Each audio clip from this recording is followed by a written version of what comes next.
Buenas tardes a todas y todos quienes nos acompañan en este espacio virtual y a quienes también nos están siguiendo a través de Facebook, YouTube y Flickr. Soy Marisol Blanchard, secretaria adjunta para el Sistema de Casos, Peticiones y Soluciones Amistosas de la Comisión Interamericana, y es un honor estar hoy con ustedes y darles la más cordial bienvenida a este panel sobre independencia judicial, acceso a la justicia y libertades civiles en el contexto de la pandemia. La pandemia ha traído consigo una serie de incertidumbres y de cambios en la vida diaria que nos ha llevado a cuestionar y transformar actividades que antes veíamos como consolidadas o inamovibles. En este contexto, los estados optaron por implementar diversas medidas, entre ellas declaraciones de estados de emergencia y diversas limitaciones al ejercicio de derechos. El Poder Judicial se erige entonces en un pilar fundamental llamado a supervisar cuidadosamente estas medidas excepcionales, al mismo tiempo que asegurar un debido acceso a la justicia en una coyuntura extremadamente difícil, nueva y desafiante.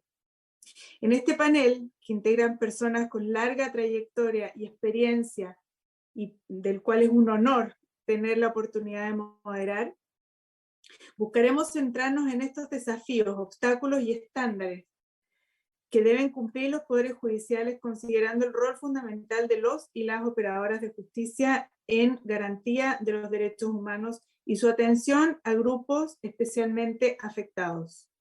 Sin más, damos la bienvenida a nuestro panel y aprovecho de hacer un pequeño ajuste en el orden de las presentaciones. En primer lugar, presentará Diego García Sayán, relator especial de Naciones Unidas sobre independencia de magistrados y abogados; Joel Hernández, comisionado de la Comisión Interamericana y relator sobre defensores y defensoras de derechos humanos y operadores de justicia; Estuardo Ralón, comisionado de la Comisión Interamericana y relator sobre derechos de las personas privadas de la libertad y para la prevención y combate a la tortura; Humberto Sierra Porto, juez de la Corte Interamericana de Derechos Humanos; y Tania Renaud, secretaria ejecutiva de la Comisión Interamericana de Derechos Humanos. Cada panelista tendrá hasta 10 minutos para hacer su exposición, luego de lo cual tendrán asimismo 3 minutos finales para hacer sus conclusiones sobre los distintos temas. Y sin más, entonces le doy la palabra a Diego García Sayán. Adelante, por favor. Muchas gracias, Marisol. Lo primero que quiero decir es expresar realmente mi satisfacción por estar en un encuentro, mi doble satisfacción. Por un lado, que sea un encuentro organizado por la Corte Interamericana de Derechos Humanos, una institución que llevo en el corazón, no solamente en la mente como defensor de los derechos humanos, y con un panel de gente no solamente amiga, sino de primer nivel, que respeto y admiro mucho por su papel y por su función clave en la promoción y la defensa de los derechos humanos en el continente. Y muchísimas gracias por esta invitación. Lamento mucho tener que retirarme antes de que el panel se complete porque tenía otra reunión agendada y la hora se modificó y recién la pude saber hace un par de días. De manera que gracias a lo que me comunicaron los organizadores se pueden, si es que me extiendo un poquito, será porque ya no voy a poder hacer comentarios en la parte final de esta presentación. Como dijo Marisol en la introducción, la pandemia ha tenido efectos muy directos y muy contundentes en la administración de justicia, en los temas que están bajo mi competencia como relator de las Naciones Unidas sobre independencia judicial.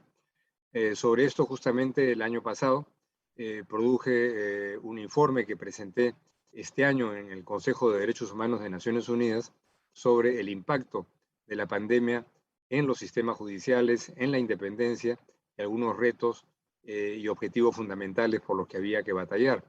Y en ese contexto también nos hemos concertado varias veces con la Comisión Interamericana de Derechos Humanos. Hemos publicado un par de declaraciones públicas conjuntas con el comisionado Joel Hernández y por supuesto contando con la anuencia y el respaldo de la Comisión Interamericana. Los criterios y conceptos que guían al sistema interamericano y al sistema universal son semejantes, en muchos aspectos son los mismos, y hay en todo caso una permanente interacción y de retroalimentación, que es algo muy importante y muy rico desde el sistema universal, y que mira, por supuesto, a lo que ocurre en el sistema interamericano y en el sistema europeo como dos espacios muy importantes de creación de derecho para la promoción de los derechos humanos. Y cuando se aparece el reto de la pandemia, se plantea una infinidad de asuntos y de temas que se plantean y también de retos que aparecen. En aras del tiempo quiero sintetizar algunas conclusiones de lo que se ha venido trabajando en los últimos meses y también algunos retos que han sido planteados. Dentro de las conclusiones, yo destacaría 5 particularmente. Primero, más o menos obvio, que la pandemia ha tenido un impacto muy fuerte sobre los individuos, las instituciones y las sociedades sin precedentes.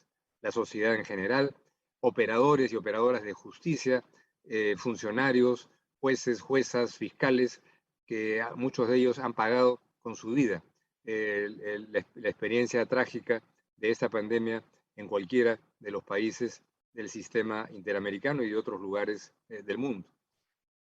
En segundo lugar, que las medidas con las que los estados han respondido por razones evidentes, la cuarentena, los toques de queda, las medidas de aislamiento, el distanciamiento social, han tenido un impacto muy directo en la afectación del trabajo de los tribunales, incidiendo en retrasos en los procedimientos, suspensión de plazos procesales e impactando, como probablemente lo vaya a recordar el comisionado más adelante, en la prolongación de la prisión preventiva, pecado en el que incurren la mayoría de nuestros países, en donde un alto porcentaje de personas privadas de libertad están bajo prisión preventiva, la no ejecución de órdenes judiciales, suspensión de juicios, etcétera. Es decir, una afectación masiva y generalizada de personas que están involucradas en procesos judiciales o que no pueden estarlo. En un contexto en donde en ninguno de nuestros países la administración de justicia, incorporando ahí también las fiscalías, fue considerada o es considerada un servicio público esencial. Tercero, la violencia de género, un tema crónico y estructural en el mundo y en nuestra región, pero que ha sido un tema de especial preocupación porque de acuerdo a las cifras que hemos recogido en nuestro informe, es demostrable la tragedia del incremento dramático de la violencia doméstica contra mujeres y niños, la violencia contra mujeres en general. Y si bien en algunos países, Argentina, por ejemplo, diseñó algunos mecanismos de prevención y de respuesta, en general no ha habido la velocidad ni la eficiencia para poder responder a esto, ni tampoco para prevenir una situación como la que hoy día todavía se enfrenta en algunos países. En cuarto lugar, en medio de todo, la innovación tecnológica y el teletrabajo se han convertido en herramientas permanentes del trabajo en los sistemas judiciales y en muchos entornos como esa conversación que estamos teniendo, por ejemplo, ahora. O sea, el uso de medios virtuales ha sido una respuesta utilizada y positiva, pero se plantean una serie de preguntas sin respuesta ya cuando estamos hablando del sistema judicial en cuanto a las garantías de acceso a la justicia, el debido proceso, las garantías judiciales, la confidencialidad, por ejemplo, entre abogado o abogada y sus clientes en procesos penales. Y la última conclusión, algo que salta por su peso y por su dramatismo, la brecha digital, las dificultades de acceso a Internet, tecnología de información existente, pero que no está disponible para todas las personas que participan en procesos judiciales y dificultad para acceder de manera equitativa a estas herramientas tecnológicas y en consecuencia a los sistemas judiciales, acompañado a ello la falta de formación de operadores de justicia y usuarios de los sistemas judiciales. En este contexto ha sido indispensable llegar a algunas conclusiones claves que naturalmente tienen que ver con aspectos sustantivos de la independencia judicial que hoy día saltan a primer plano y en primer lugar. Todo esto tiene que hacerse para garantizar un funcionamiento efectivo de los sistemas de justicia con independencia judicial, facilitando en particular el acceso y que se pueda responder a dramas que se han agudizado como la violencia doméstica y la violencia de género desde la perspectiva de Naciones Unidas, guiándose por los instrumentos internacionales existentes, los principios básicos relativos a la independencia de la judicatura, de 1985, las directrices sobre la función de los fiscales de 1990 y los principios básicos sobre la función de los abogados del mismo año. Tres recomendaciones claves que de manera persistente hemos venido difundiendo y dialogando con instituciones judiciales y de fiscalías de diferentes partes del mundo. Primero, el sistema judicial debe ser considerado como un servicio público esencial y su personal considerado también como personal esencial durante las pandemias o incluso en los procesos de vacunación que hoy día han avanzado de manera adecuada en algunos pocos países de América Latina, pero que están por debajo del 40% de la población a vacunar todavía en la mayoría de países. En segundo lugar, se debe tomar, todavía hay el impacto de la pandemia en la acumulación de carga procesal. Se debe tomar en consecuencia medidas de administración interna apropiadas para priorizar ciertas situaciones que han aumentado exponencialmente durante la pandemia. Por ejemplo, ciertas situaciones delictivas como violencia de género, violencia doméstica y, ojo, la corrupción. Teniendo reuniones con interlocutores en países del África, por ejemplo, se habla de los billonarios del COVID, es decir, los millones que han pasado directamente a bolsillos particulares aprovechándose de los recursos fiscales adicionales destinados en teoría para enfrentar la pandemia. Y la tercera conclusión suena a un aspecto muy tecnológico, pero tiene que ver con la independencia judicial y el funcionamiento de la justicia en estos tiempos, la brecha digital. Porque la brecha digital hoy día, siendo un elemento objetivo que existe en casi todos nuestros países y especialmente en las zonas rurales, se convierte en otro de los impedimentos para un acceso fluido a los sistemas judiciales. En consecuencia, los estados están obligados a tomar medidas especiales para fomentar y producir un acceso universal a Internet y a las tecnologías de la información, cosa que suena irrealizable, pero que no lo es tanto si vemos las cifras que voy a comentar en unos instantes. Garantizar la conectividad y la disponibilidad de los programas y los equipos necesarios es hoy una forma de acceder a los derechos humanos, aunque suene un asunto suntuario y un aspecto subsidiario. Los estados, en consecuencia, tienen que dictar políticas apropiadas, incentivos fiscales, incentivos tributarios para impulsar inversiones públicas y privadas, para aumentar la oferta de banda ancha y de 5G y eventualmente subsidiar por un periodo el acceso a Internet y de 5G en los sectores más pobres o en las zonas rurales más alejadas, por ejemplo, también obligando a las empresas a que compartan infraestructuras de manera que se abaratan los costos de la inversión. El Banco Mundial ha analizado este tema con cuidado y ha constatado que la generalización del 5G en los centros urbanos de primer y segundo nivel en el mundo costaría en cada país aproximadamente el 0,17% del Producto Bruto Interno, mucho menos que los varios puntos porcentuales de las inversiones que normalmente se destinan para inversiones en transporte o en energía. Y en tercer lugar, en un aspecto que tiene mucho que ver con los derechos humanos y con el debido proceso. La tecnología utilizada en la prestación de los servicios judiciales debe ser específica y garantizar el respeto a la privacidad, la confidencialidad y la seguridad de la información transmitida, cosa que hoy día no ocurre. Un instrumento como el que estamos utilizando ahora, por ejemplo, no sería apropiado para una diligencia en la que de pronto el abogado o abogada tiene que tener un intercambio confidencial con su cliente que puede estar eventualmente privado de libertad y no al lado de esa persona mientras se realiza esta sesión a través del Internet. La privacidad de las interacciones entre los participantes es en ese sentido un aspecto fundamental. Entonces, tenemos una serie de herramientas y de componentes, y con esto termino, Marisol, amigas y amigos, que son asuntos que escapan naturalmente al aspecto específico de lo judicial, pero que tienen que ver con grandes decisiones de políticas públicas, de no ponerse en marcha de manera adecuada, con las prioridades apropiadas, se pasará pues esta contingencia y dentro de cuando termine la pandemia, vayan a saber cuándo, pero cuando termine, encontraremos una acumulación de casos pendientes, encontraremos que algunos sectores sociales tendrán fantásticas vías de comunicación, de empezar diligencias en la hora a través de un buen sistema de Internet y un sector de segunda clase, con poco acceso a la justicia que se suma entonces a una serie de rémoras y de problemas que tenemos.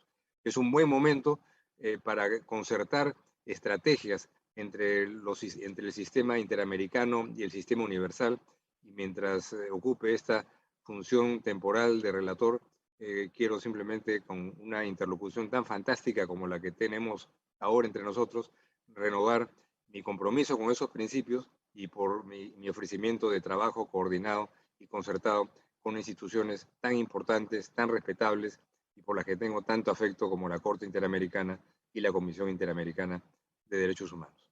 Muchísimas gracias.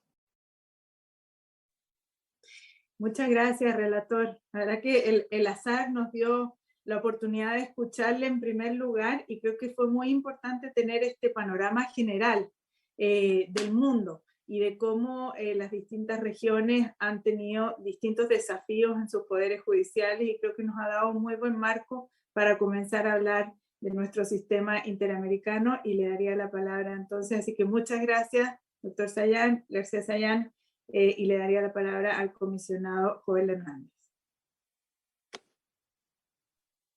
Gracias Marisol. Bueno, después de escuchar al relator especial no hay realmente nada que agregar. Bien lo dice Marisol, puso el tono a esta conversación.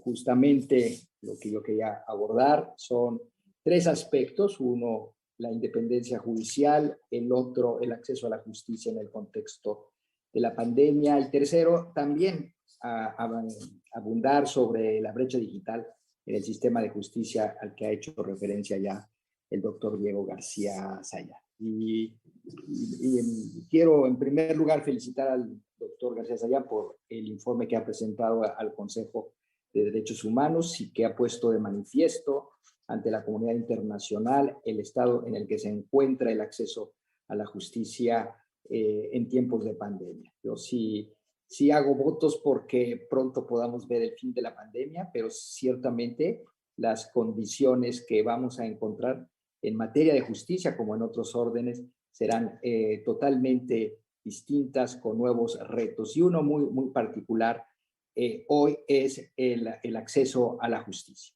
Empiezo por hablar de la independencia judicial, un tema central para el trabajo tanto de la Comisión como de la Corte Interamericana, y que hoy se pone en entredicho en varios países de nuestra región. La Comisión y la Corte hemos señalado en numerosas ocasiones el valor de la independencia judicial como una condición sine qua non para la existencia de un Estado democrático y un Estado de derecho. No puede haber democracia si no existe independencia judicial, y no puede haber un respeto a los derechos humanos si no es a través de un poder judicial autónomo, independiente e imparcial. Estos dos órganos, Comisión y Corte, han reconocido una serie de estándares que deben ser tomados en cuenta por los estados de la región al momento de adoptar sus políticas públicas y cumplir entonces con sus obligaciones de respeto y garantía de los derechos humanos. Es así como los artículos 8 y 25 de la Convención Americana, el primero sobre garantías judiciales, el segundo sobre derecho a la protección judicial, derivan una serie de obligaciones estatales que implican garantizar a todas las personas afectadas en sus derechos el ser oídas por un tribunal competente, independiente e imparcial. Esto con el fin de lograr la búsqueda de justicia en sus respectivos casos. A partir de esas obligaciones estatales, se desprenden también determinadas garantías que los estados deben brindar a las y los operadores de justicia a efecto de garantizar su ejercicio independiente. Dichas garantías son un corolario del derecho de acceso a la justicia que asiste a todas las personas y se traducen, por ejemplo, en el caso de las juezas y jueces, en garantías reforzadas de estabilidad a fin de garantizar la independencia necesaria del Poder Judicial.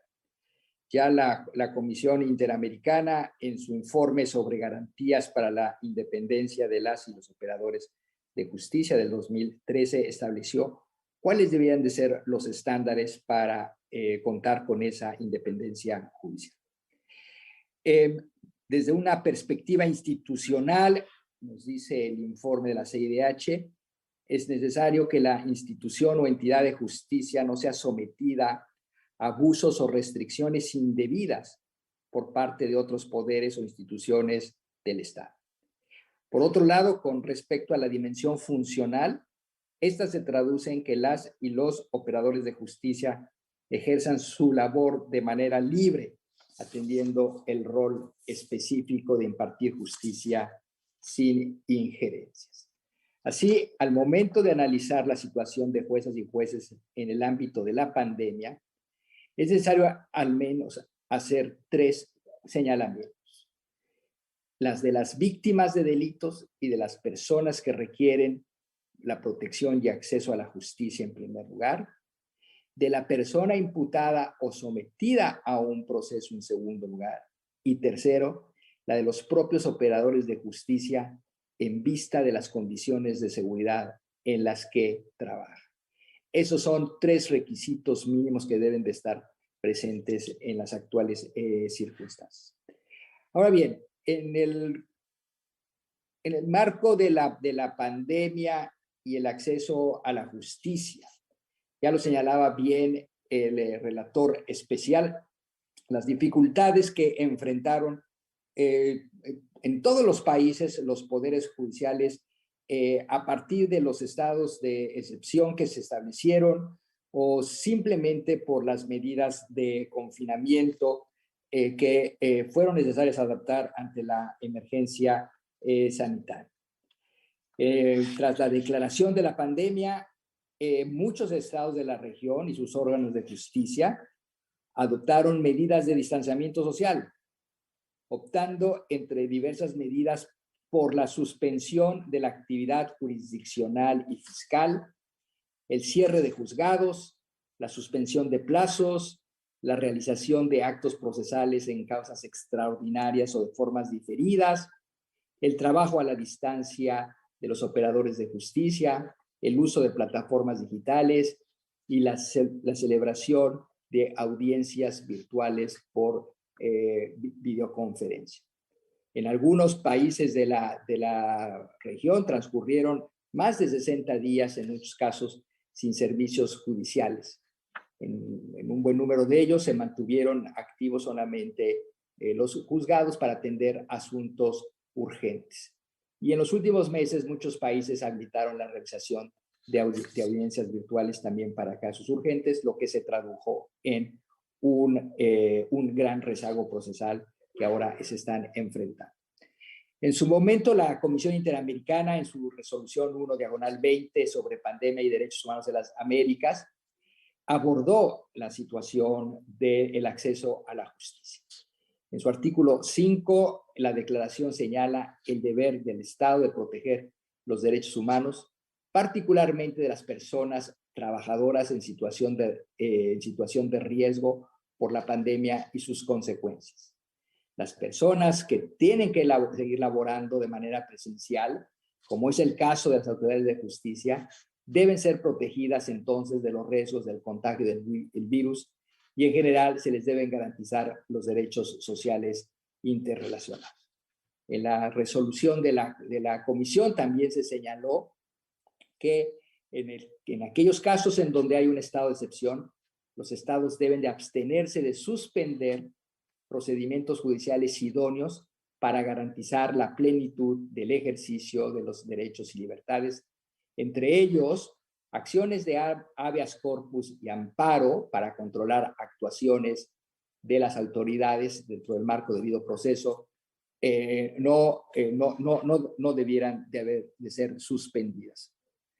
En la declaración conjunta que hicimos con el relator especial en enero de este año, se subrayó la importancia de que los estados de la región adopten medidas e iniciativas para contener la pandemia, pero mediante la garantía del más amplio acceso a la justicia como medio fundamental para promover y proteger los derechos humanos. En el tiempo que me resta, quiero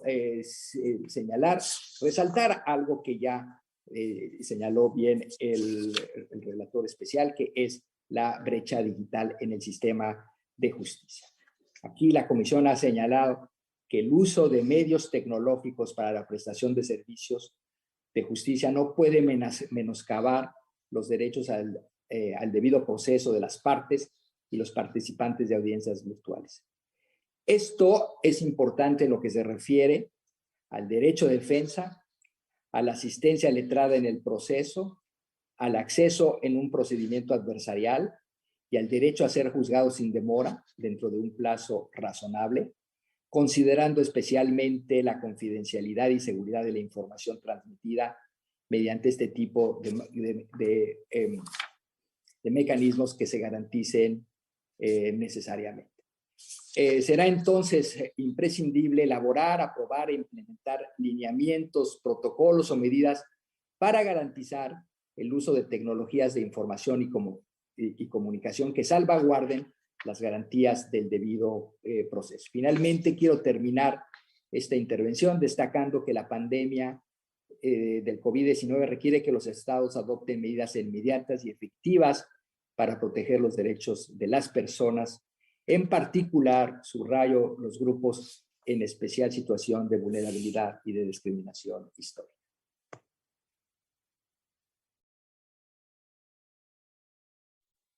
Muchas gracias, comisionado. Creo que es muy consistente la propuesta a nivel de Naciones Unidas y la propuesta que hace usted de estos tres pilares fundamentales o elementos centrales que tienen que garantizarse para un poder judicial independiente y efectivo.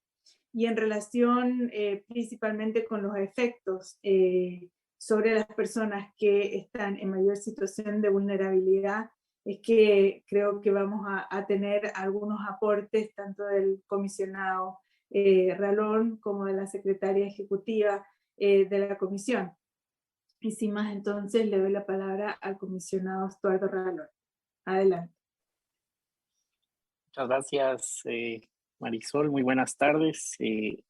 Inicialmente quiero indicar que es un verdadero gusto poder formar parte de este panel tan distinguido. Un saludo especial al relator especial de Naciones Unidas, don Diego García Sayán, así como al juez de la Corte Interamericana, don Humberto Sierra Porto, y a mis colegas, tanto comisionado Joel Hernández, que veo también ahí en pantalla a nuestra comisionada Margaret May Macaulay y nuestra secretaria ejecutiva. También agradecer la asistencia a todos los que siguen por la red virtual este foro del Sistema Interamericano de Derechos Humanos, muy importante para reflexionar sobre los enormes desafíos que hay en independencia judicial, especialmente en este contexto de pandemia. Y como ya lo ha resaltado de manera muy acertada mi colega el comisionado Hernández, es de suma relevancia adoptar una serie de medidas para garantizar y reforzar la actividad independiente de los operadores de justicia para que se garanticen de manera correcta los derechos humanos. Y ese enorme desafío, pues es aún mayor en un contexto de crisis de salud pública en toda la región como el que ha traído la pandemia. En mi carácter de relator para personas privadas de libertad y combate a la tortura, desarrollaré en el tiempo que tengo brevemente algunos aspectos de especial preocupación y de importancia para el funcionamiento de los tribunales en este contexto de pandemia, y especialmente la importancia que tiene la independencia judicial para que se pueda realizar una efectiva garantía de los derechos humanos de las personas privadas de libertad. Daré algunas cifras, algunos datos que pueden dar cuenta de la magnitud de ese enorme desafío, ya que la pandemia ha golpeado enormemente a la región y eso ha afectado un sistema penitenciario o sistemas penitenciarios que ya traían una serie de fallas estructurales. En la región de las Américas se contabilizó al 27 de agosto más de 83 millones de casos confirmados de COVID y más de 2 millones de casos de personas fallecidas. América Latina y el Caribe tienen 1,5 millones de reclusos, siendo la región que casi duplica la tasa de encarcelamiento de la media mundial de presos, existiendo en algunas cárceles una tasa de ocupación superiores al 300%. La Comisión ha identificado malas condiciones en los centros de detención en Latinoamérica que, unidas con la sobrepoblación, el hacinamiento y la falta de servicios médicos adecuados, vienen a incrementar el nivel de riesgo de contagio de las personas privadas de libertad, en especial las que conforman un grupo importante de situación de vulnerabilidad. La Comisión ha expresado su preocupación porque ante la emergencia sanitaria del COVID, muchos países de la región establecieron medidas excepcionales y de contención que impactaron gravemente en el normal funcionamiento de los sistemas de justicia. En particular, un número importante de países de América permanecieron más de 60 días sin servicios judiciales, suspendiendo las actividades de los órganos jurisdiccionales y plazos procesales, generando diferimientos o incluso cerrando los juzgados. El contexto de la emergencia sanitaria, debido a la pandemia por COVID-19, llevó en varios estados además el establecimiento de un estado de excepción, así como la restricción o suspensión de algunos derechos y libertades fundamentales. Sin embargo, aún en ese contexto, los órganos del sistema interamericano han enfatizado la importancia de que los tribunales y especialmente los jueces que controlan las restricciones a la libertad personal, así como la ejecución penal, continúen garantizando un recurso para las personas privadas de libertad. La CIDH, en su resolución de COVID y Derechos Humanos, tomando en cuenta a su vez la opinión consultiva 8/87 de la Corte Interamericana, resaltó la importancia del recurso de habeas corpus consagrado en los artículos 7.6 y 25.1 de la Convención Americana. La CIDH recordó que dicho recurso no puede ser suspendido, incluso en la vigencia de un estado de excepción conforme el artículo 27.2, al ser una garantía judicial que tutela los derechos y libertades fundamentales. Debe tenerse en cuenta que el habeas corpus cumple una función esencial como medio para garantizar el respeto a la vida e integridad de las personas privadas de libertad, así como para impedir su desaparición y protegerlas contra la tortura. Por otra parte, la CIDH ha enfatizado la relevancia que tiene el rol del Estado tratándose de personas privadas de libertad, pues quien tiene el rol de garante de sus derechos para la especial posición que tiene respecto de tales personas para poder satisfacer las necesidades más básicas, como acceso a medicamentos, servicios de salud o alimentos. La Corte Interamericana se ha referido en este sentido a la importancia que tiene el rol del juez de ejecución penal, especialmente tratándose de circunstancias donde se encuentre en riesgo el derecho a la vida de las personas privadas de libertad. Se ha enfatizado la importancia de que dicho juez pueda asegurar que se adopten las medidas necesarias para garantizar los derechos dentro de la cárcel a quienes cumplen condenas. También se encuentra el Estado en obligación de explorar medidas alternativas cuando las cárceles no ofrecen condiciones para salvaguardar sus derechos. Particularmente, la jurisprudencia de la Corte ha señalado en este sentido que cuando existan elementos que señalen que el reo ha sufrido o puede sufrir consecuencias graves por el precario estado de salud que se encuentra, lo que hace que la ejecución de una sanción penal atente gravemente contra su vida e integridad o físicamente imposible de cumplir al no existir medios materiales o humanos dentro del centro de reclusión para atender tal situación, se justifica considerar la aplicación de un sustituto de la pena de privación de libertad como medida de carácter extraordinario. Con el transcurso de la pandemia, varios han reconocido la imperante necesidad de buscar vías alternativas de la privación de libertad. Se emprendieron, asimismo, planes de descongestión en las cárceles, adoptando varios estados medidas especiales para personas con enfermedades terminales o crónicas, haciendo un mayor uso de la libertad vigilada o de la prisión domiciliaria. La comisión notó en particular los esfuerzos emprendidos por varios operadores y operadoras de justicia de los estados de la región que determinaron medidas ampliamente relevantes. En Argentina, por ejemplo, la Corte Suprema de Justicia de Buenos Aires estableció una resolución que otorgaba responsabilidad a los magistrados de abordar el hacinamiento y adoptar medidas alternativas o atenuantes a favor de las personas privadas de libertad que fueran más vulnerables al COVID. En Brasil, el Consejo Nacional de Justicia emitió recomendaciones a los jueces federales para adoptar medidas alternativas a la privación de libertad. En Costa Rica, los jueces emitieron medidas para la reubicación o liberación anticipada de personas privadas de libertad con enfermedades preexistentes. En Ecuador, la Corte Nacional de Justicia exhortó a los jueces de brindar medidas cautelares no privativas de libertad a favor de mujeres y menores de edad.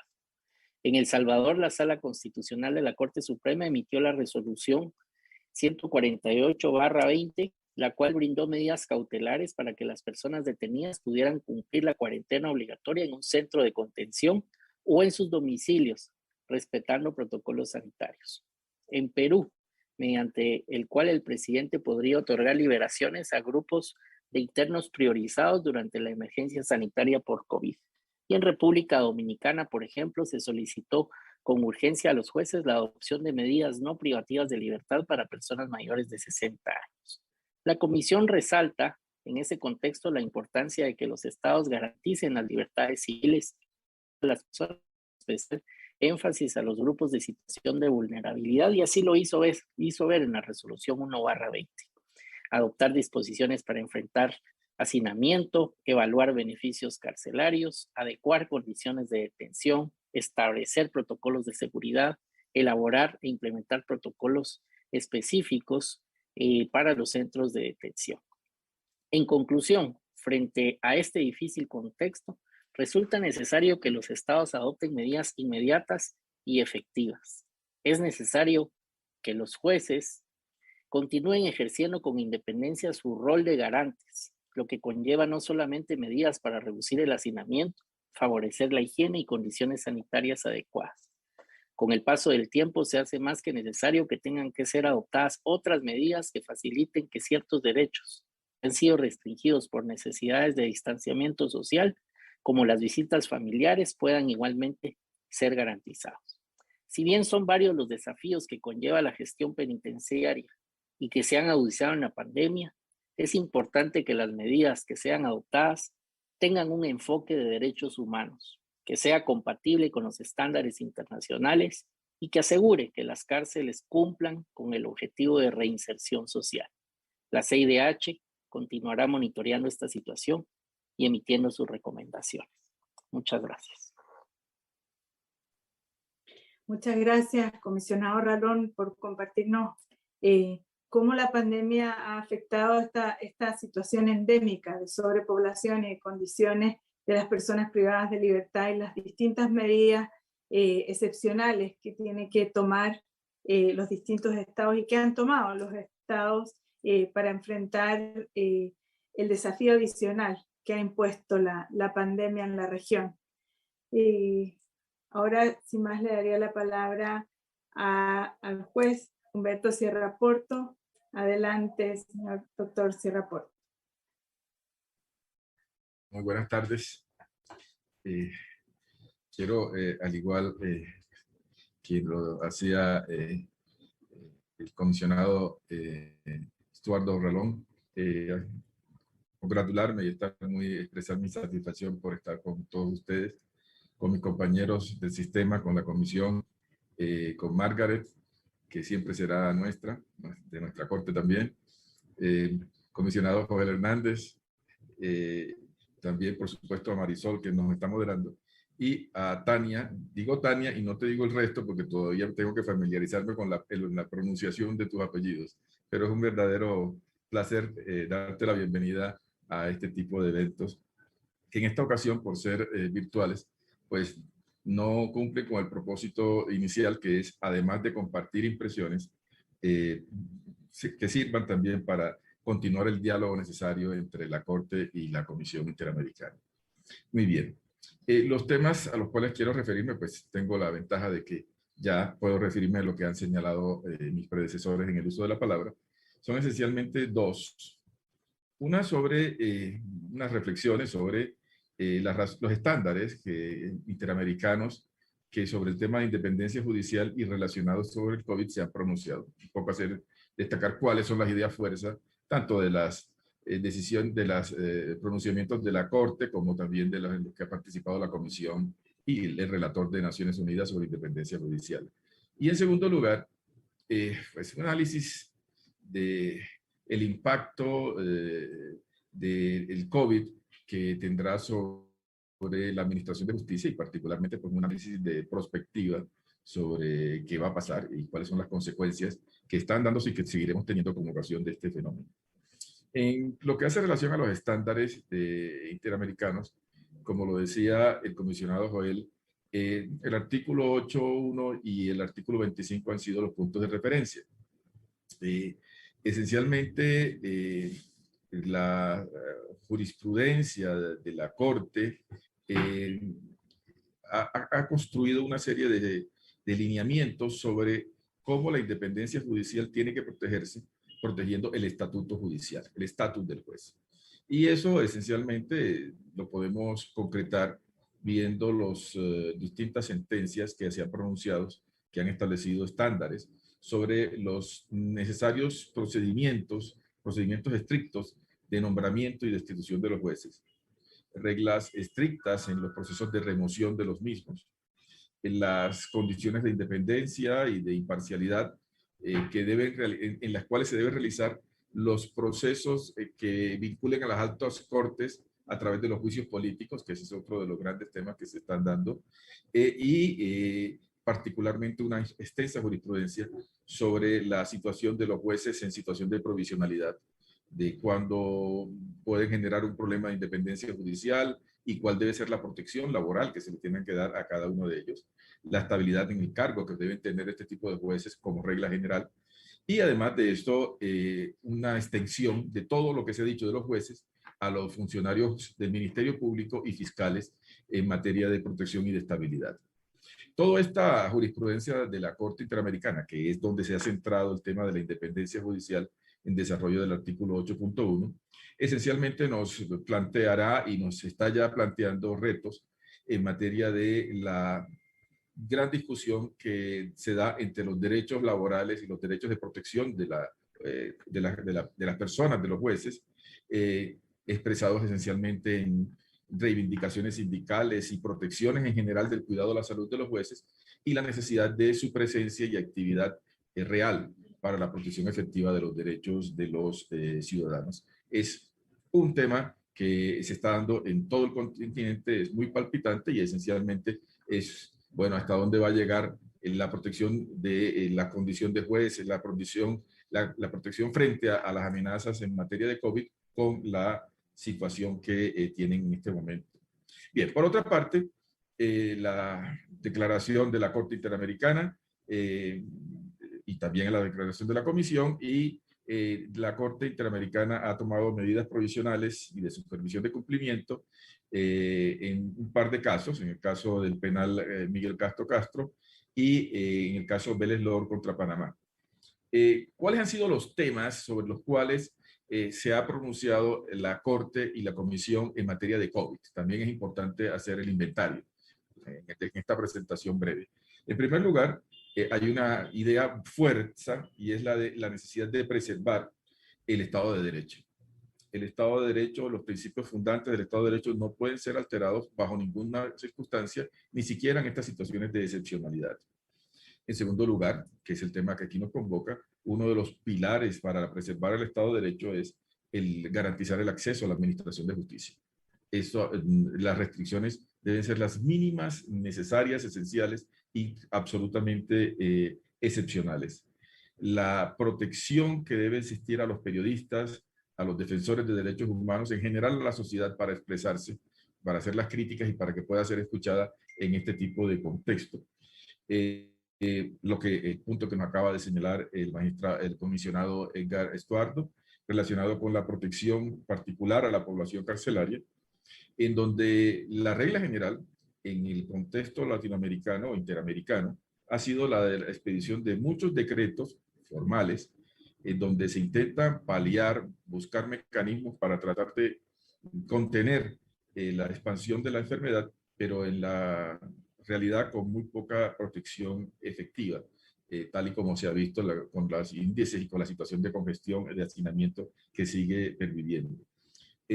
Por otra parte, las alternativas a la privación de la libertad, que también nos acababa de mencionar, en donde como principio ha sido esencial, pero también como una constante en el cumplimiento, en la manera de la visión que tienen los estados, populismo punitivo que ha impedido que esto pueda hacerse efectivo de alguna manera. La preocupación por la población migrante también ha sido otro de los grandes temas constantes en los pronunciamientos del sistema, particularmente por su situación de vulnerabilidad. Y también, como se ha mencionado acá, los temas relativos con la corrupción y los abusos estatales y privados que pueden derivarse que puedan estar con el viso de la protección de estos temas.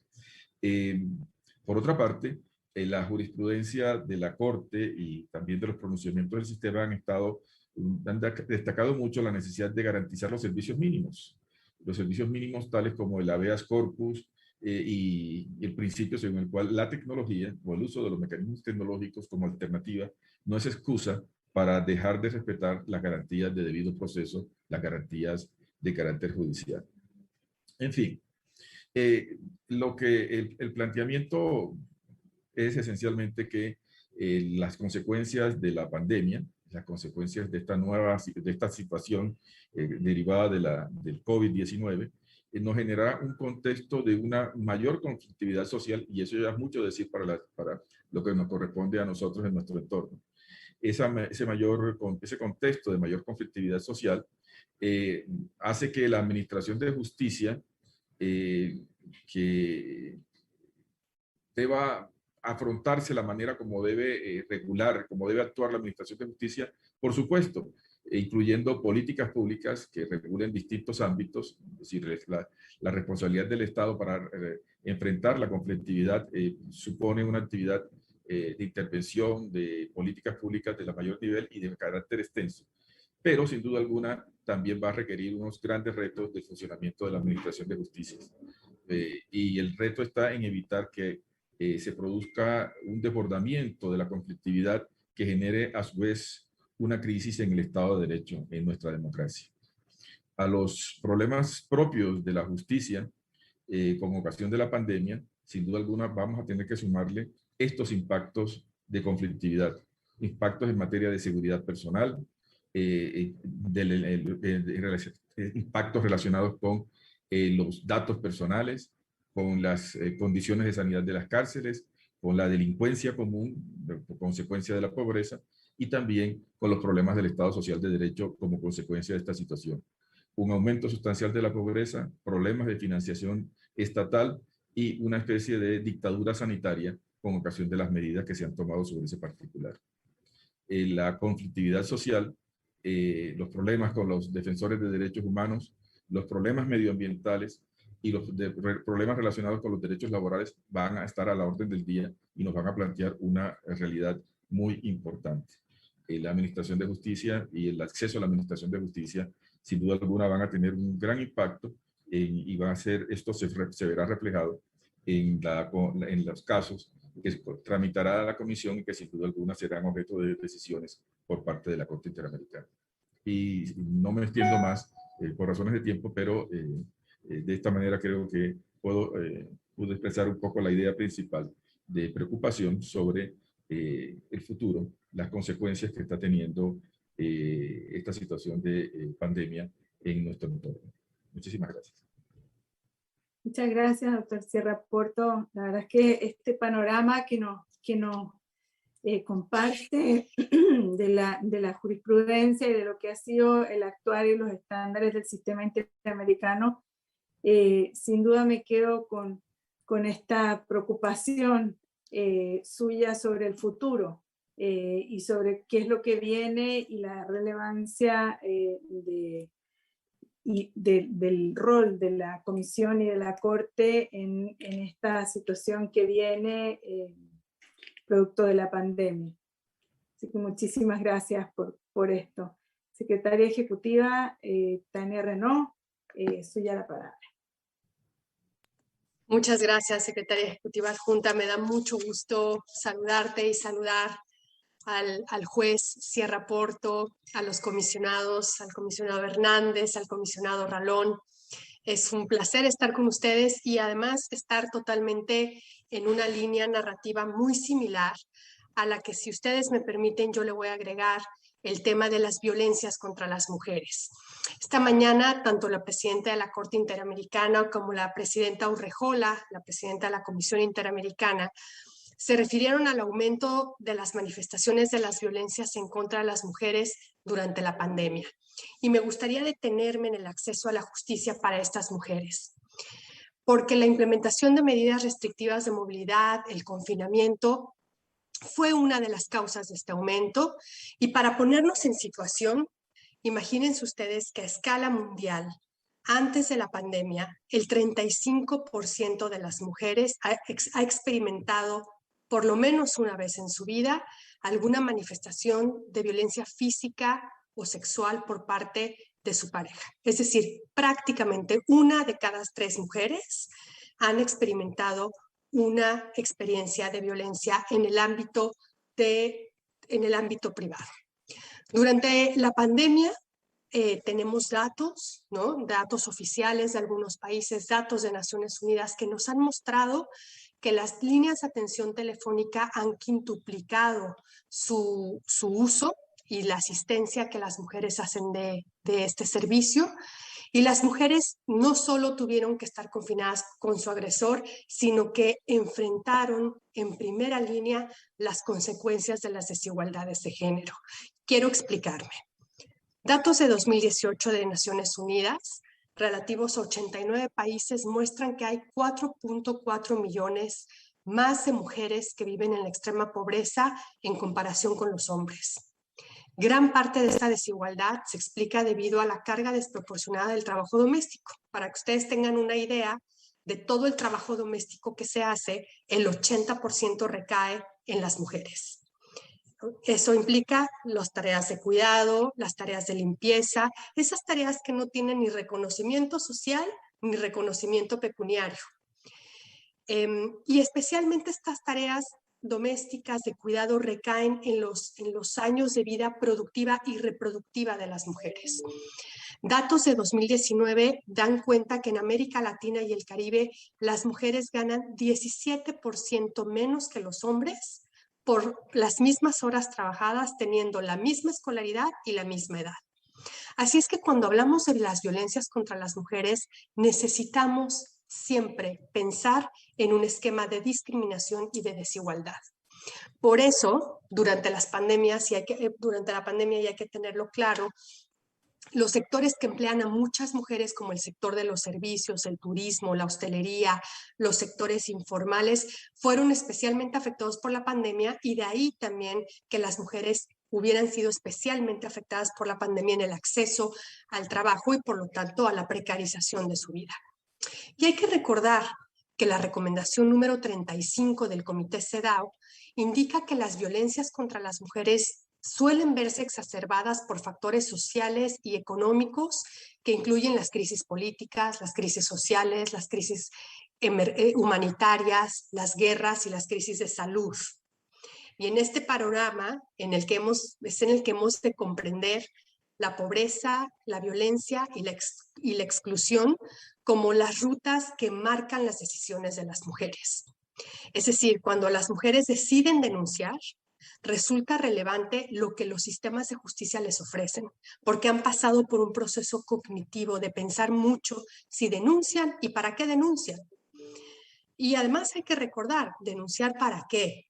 El sistema penal casi siempre pretende que se denuncie para separarse, ¿no? Y no siempre las mujeres quieren la separación de ese vínculo, sino simplemente que el cónyuge o la pareja o la persona que significa para ellas mucho emocionalmente, les deje en paz.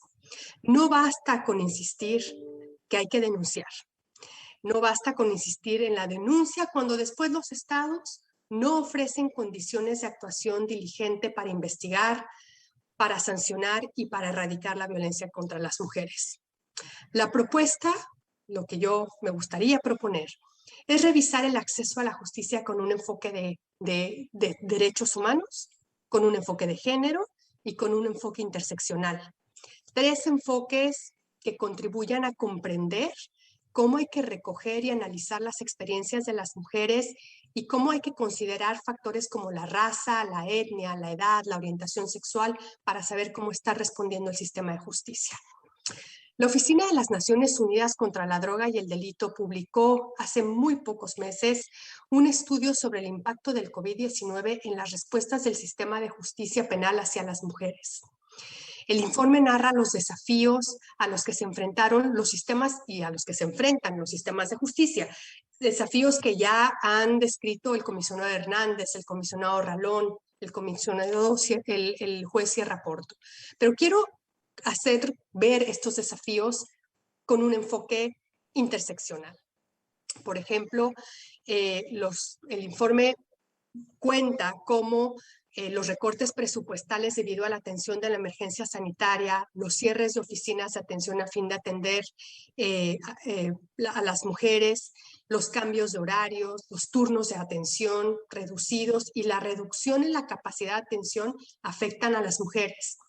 El informe enfatiza en que los principales desafíos para las mujeres estaban en la posibilidad y están hoy en la posibilidad de denunciar, en la posibilidad de hacer una adecuada investigación del delito y en el seguimiento adecuado de procedimientos judiciales y la efectividad de las medidas de protección. Hay que considerar, siempre hay que tener presente que los delitos asociados a las violencias contra las mujeres, a las violencias de género, son aquellos que tienen un mayor índice de cifra oculta. Las estadísticas de Naciones Unidas nos muestran que menos del 10% de las mujeres víctimas de violencia van y denuncian, con lo cual imaginémonos qué pasa en pandemia cuando menos aún denuncian.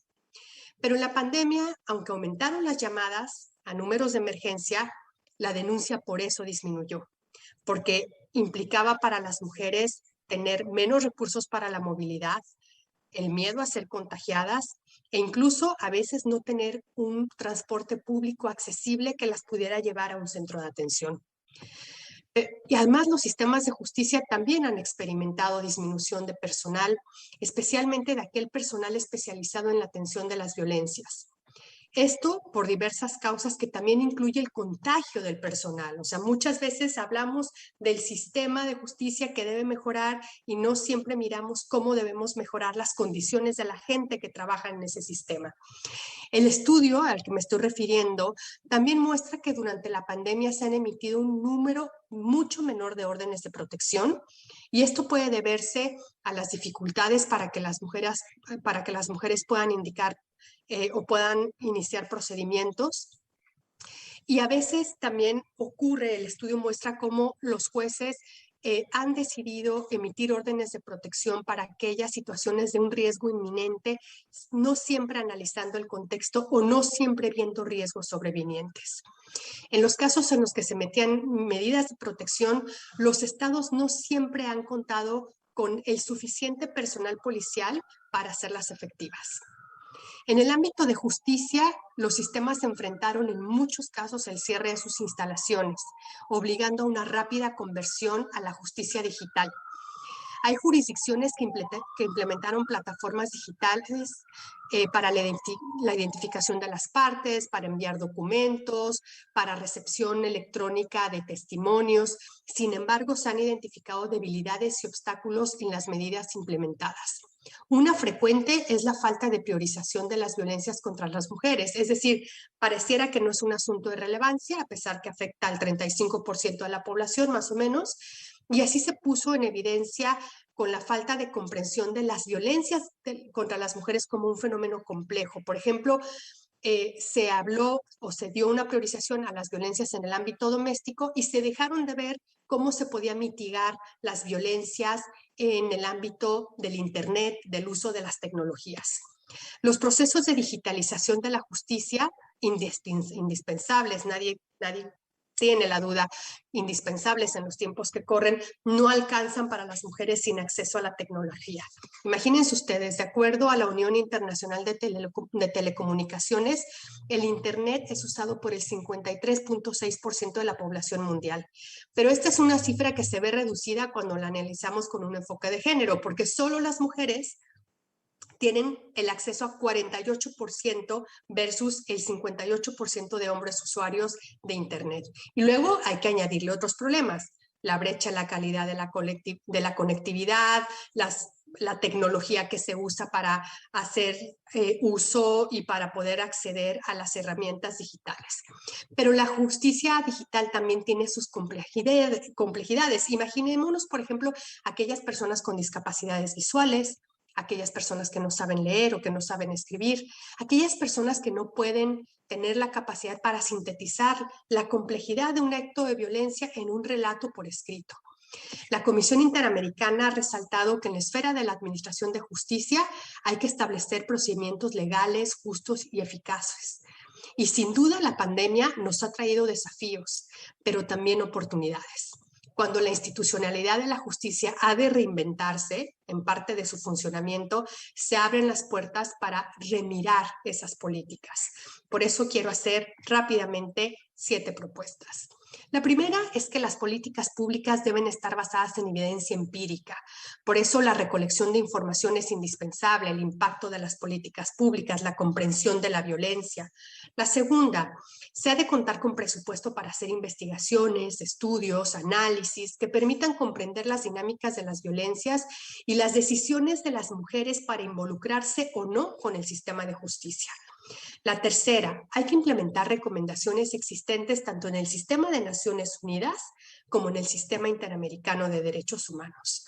La cuarta, hay que atender la discriminación desde una perspectiva interseccional, a fin de mirar a las mujeres que son afectadas por múltiples formas de discriminación y violencia y no solamente enfocarnos a las violencias en el ámbito de lo doméstico.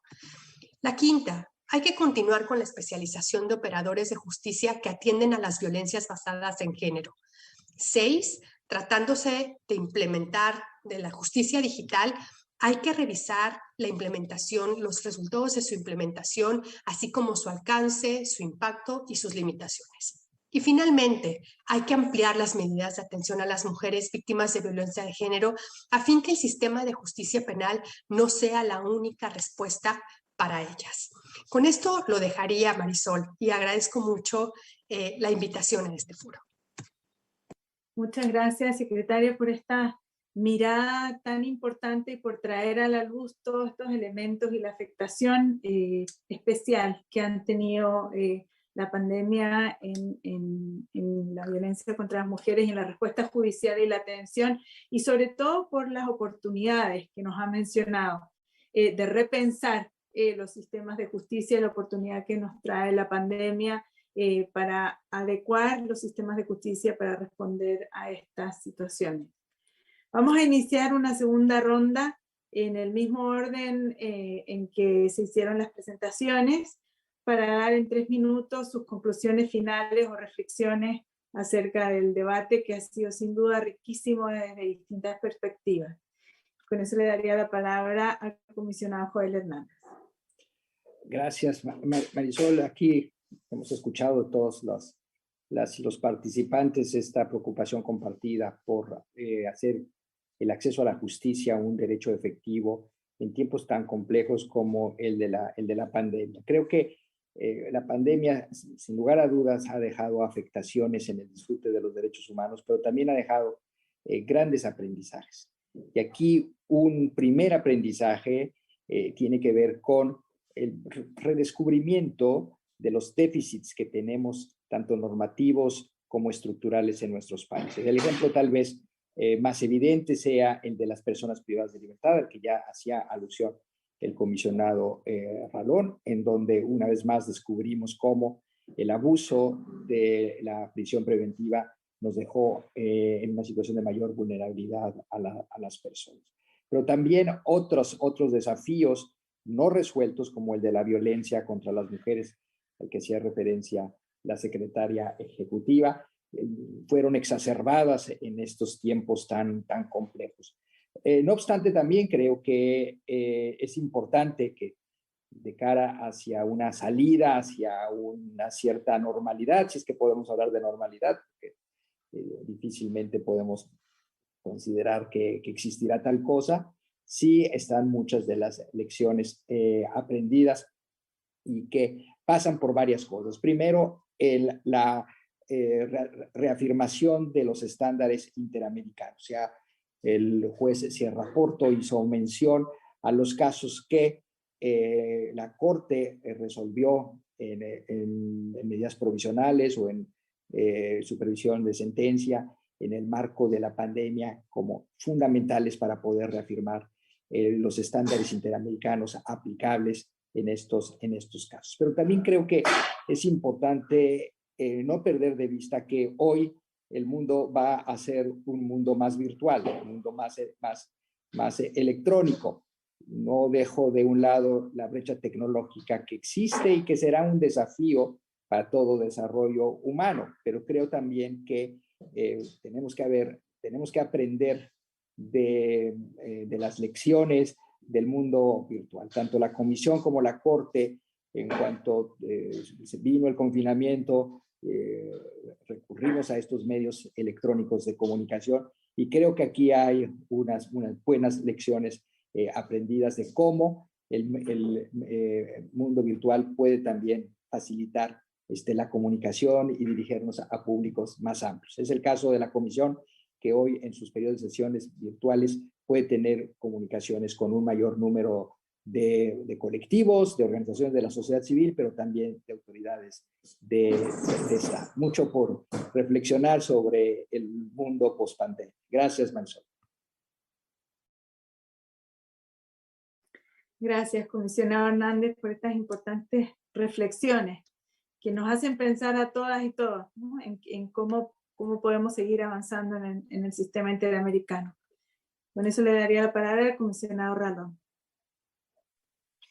Muchas gracias. Y entrando a las conclusiones, quizás yo empezaría inicialmente refrendando lo que en su primera intervención decía el comisionado Hernández, y que creo que es muy importante por el evento y el título del panel de hoy, en que la independencia judicial es una condición necesaria, una condición sin la cual no puede existir un Estado de Derecho y por lo tanto no puede existir un respeto a las garantías inherentes a la persona y a los derechos humanos. Creo que esa independencia judicial, vista desde distintos ángulos, en la parte que yo he comentado el día de hoy de las personas privadas de libertad, también es básica, es fundamental para que en esta existencia de independencia el Estado sea realmente un garante de la vida, de la integridad personal de las personas privadas de libertad. Y también a manera de conclusión, indicar que sigue siendo un enorme desafío el abuso que existe de la prisión preventiva como una de las causas de hacinamiento en los distintos centros de privación de libertad.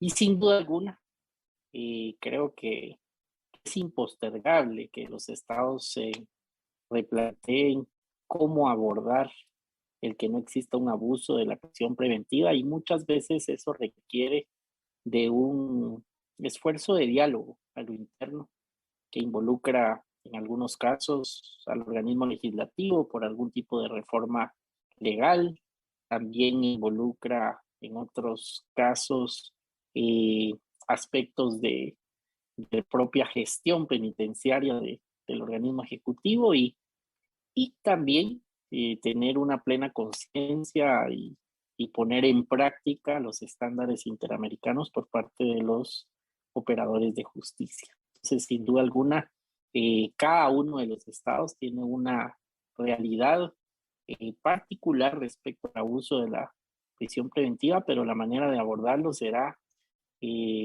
con diálogo interinstitucional, con un enfoque de derechos humanos y tratando de que efectivamente estén muy claras y definidas las reglas para que no pueda haber un abuso del uso de la prisión preventiva, que recordemos es la última ratio, la privación de libertad para las personas. Y por último, siendo un tema tan amplio que hoy en este panel hemos podido escuchar diferentes ópticas, puntos de vista, pero todos con una misma finalidad, y es que cualquier medida que los estados adopten deben ser respetando pues ese valor fundamental de la independencia judicial, y con un enfoque de derechos humanos. Creo que ese compromiso es algo que los estados deben asumir, y a su vez los órganos del sistema interamericano monitorear, visibilizar y recomendar para que sean una realidad.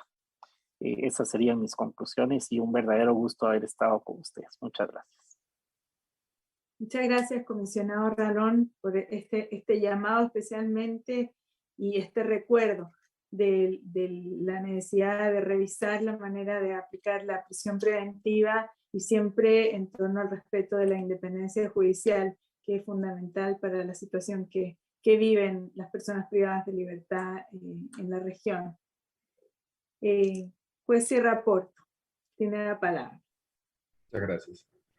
Yo creo que a manera de conclusión podríamos hacer referencia a 3 ideas. Una primera es relacionada con lo que señalábamos sobre el impacto de la pandemia sobre el Estado de Derecho. Existe la percepción o la impresión de que muchas de estas medidas masivas de regulación que conllevaron a restricciones en las libertades y los derechos de los ciudadanos, que se tomaron por los gobiernos de todo el mundo, lesionan en muchos casos los derechos de los ciudadanos y el sistema democrático. Y esa idea nos genera a nosotros como sistema interamericano el deber de hacer una función de magisterio sobre el alcance de los estándares y un nuevo límite o una fijación nueva sobre el alcance de los derechos humanos. Es cierto que cuando hay unas situaciones excepcionales es necesario hacer unas concesiones en materia de la vigencia de derechos, pero sin duda alguna hay una serie de limitaciones críticas que se han dado durante esta época de urgencia relacionadas con los derechos de la oposición. Entonces, el funcionamiento de los congresos se vieron restringidos, hasta qué punto y de qué manera, y qué es lo correcto dentro de un Estado de Derecho en materia de división de poderes. La actividad de la rama judicial, sin duda alguna, los mínimos, se establecieron unos criterios generales producto del afán garantista de la Corte y de la Comisión, pero sin ya viendo los casos concretos, tendremos que ver efectivamente cuáles son esos mínimos esenciales para el funcionamiento de la rama judicial y cuáles son esas exigencias de funcionamiento que son inescindibles para que pueda existir un Estado de Derecho incluso en una situación de urgencia. La libertad de expresión, sin duda alguna también tiene un protagonismo en la medida en que las amenazas de fake news, de desinformación, generaron también todo un cúmulo de medidas que van a ser del mayor interés en materia del trabajo que vamos a realizar.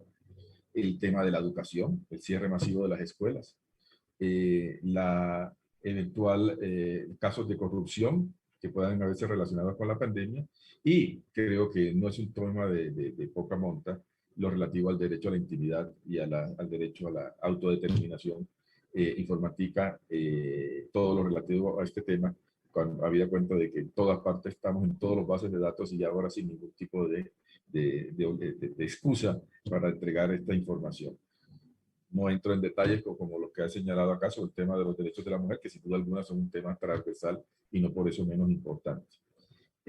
Aunque la ciudadanía tiene que aprender hasta dónde debe hacer concesiones para el logro de beneficios, de bienes últimos como el de la salud y el de la vida que se propusieron en este momento. Las sociedades tienen que sacrificar sin duda alguna parte de sus costumbres y comportamientos en momentos en que se juega la vida humana. Pero ¿qué deben saber los ciudadanos? ¿Cómo hacen los ciudadanos para saber hasta dónde es justo ceder en materia de derechos y cuándo hay que frenar las concesiones para defender los derechos individuales? Eso es parte del magisterio que nos corresponde a nosotros como sistema en este tema. La ciudadanía, las medidas en materia de protección por el COVID han estado determinadas sin duda alguna por el miedo. Y ese miedo en muchas ocasiones ha fomentado medidas gubernamentales que han intentado suplir o contener el descontexto social que en un primer momento se originó. Y ahora las consecuencias de la pandemia también están generando medidas en ese sentido, que pueden ser expresiones de abuso en materia de protesta y manifestaciones en general de la sociedad, del descontento que se ha originado sobre este particular. La labor de magisterio, insisto, jurisprudencial y de estándares de la Corte y de la Comisión, sin duda alguna se han puesto ahora de manifiesto con esta problemática. Muchas gracias. Gracias, doctor Sierra Puerto. Sin duda un desafío mayor el que tiene el sistema interamericano frente a esta aparente dicotomía o decisión o límites en torno a este desafío. Con eso le pasaría la palabra a la secretaria ejecutiva para finalizar esta ronda de conclusiones. Gracias, secretaria ejecutiva adjunta. Yo tengo 3 ideas. La primera es que la justicia no es una experiencia, una institución, un ente aislado del contexto. Y tenemos que procurar que la crisis de la pandemia nos permita construir una justicia de género y una justicia que tenga género e interseccionalidad. Y no lo digo solo por las mujeres, sino que lo digo por todas las identidades que pueden estar sucediéndose de aquí en el futuro. Ya lo decía Aldafacio, lo dicen prácticamente toda la literatura, Pateman, Smart. Claramente, cuando entendemos que la justicia y su aplicación cae en un contexto, entonces sus interpretaciones están sujetas a ese contexto cultural y a ese contexto de resultado. Por eso sí es importante comprender que cuando se juzga, cuando se investiga el delito, cuando se recibe una denuncia, estamos ante seres que tienen una experiencia sexuada y cultural sobre el género que hemos de considerar. Entonces, la pandemia nos puede dar la oportunidad de que en esta crisis de transformación podamos poner en esta transformación el género como un elemento que puede ayudar a transformar en positivo. La crisis debe ser una oportunidad. Y la segunda idea es que esa oportunidad, esa transformación rápida que algunas jurisdicciones han tenido en justicia digital, tiene que servir para que las personas que están distanciadas de los centros judiciales puedan tener acceso fácil y rápido a los espacios de justicia, a los espacios de denuncia, a los espacios de comprensión de la justicia. Y eso también implica por pensar que digitalizar la justicia, hacer la justicia digital, se tiene que hacer no desde la perspectiva de quienes estamos en una ciudad con una conexión determinada y con unas condiciones determinadas, sino desde aquellos espacios más limitados y con menos acceso a comprender la era digital. Y finalmente, quiero volver a insistir que tratándose de la justicia y de las mujeres, debemos empezar a pensar en soluciones distintas al sistema penal. El juez Sierra Porto ya comentaba los efectos adversos del populismo punitivo y hay que decir que combatir las violencias contra las mujeres solo a partir del sistema penal nos hace caer de alguna manera en la trampa del populismo punitivo. Creer que un problema de complejidad social tan arraigada como las violencias contra las mujeres se resuelve con el sistema penal es tener una comprensión aún limitada del problema. Esas serían mis 3 conclusiones. Gracias, Marisol. Muchas gracias, Tania. Y muchas gracias a todos. Gracias, comisionado Hernández, comisionado Ralón, juez Sierra Porto, secretaria Tania Renaud. Realmente ha sido un honor moderar este panel. Creo que nos quedamos con muchas ideas, muchas reflexiones y mucho conocimiento. Yo he aprendido muchísimo de ustedes, así que muchas gracias por todas sus brillantes exposiciones. Un saludo a la comisionada Margaret Macaulay, que también nos está acompañando. Y con esto le paso la palabra de vuelta a Bruno Rodríguez para que nos indique la ruta a seguir para continuar en el foro. Muchas gracias, secretaria ejecutiva adjunta. Con eso entonces damos por finalizado este panel y vamos a cerrar esta sesión de Zoom y continuamos con el último panel, que es el panel de cierre del Foro Interamericano, que empezará a las 16 horas de Costa Rica, 16:15 de Costa Rica, las 4:15 de Costa Rica y las 18:15 de Washington, D.C., que son las 6:15 p.m. de Washington, D.C. Muchas gracias a todas y a todos por la presencia el día de hoy.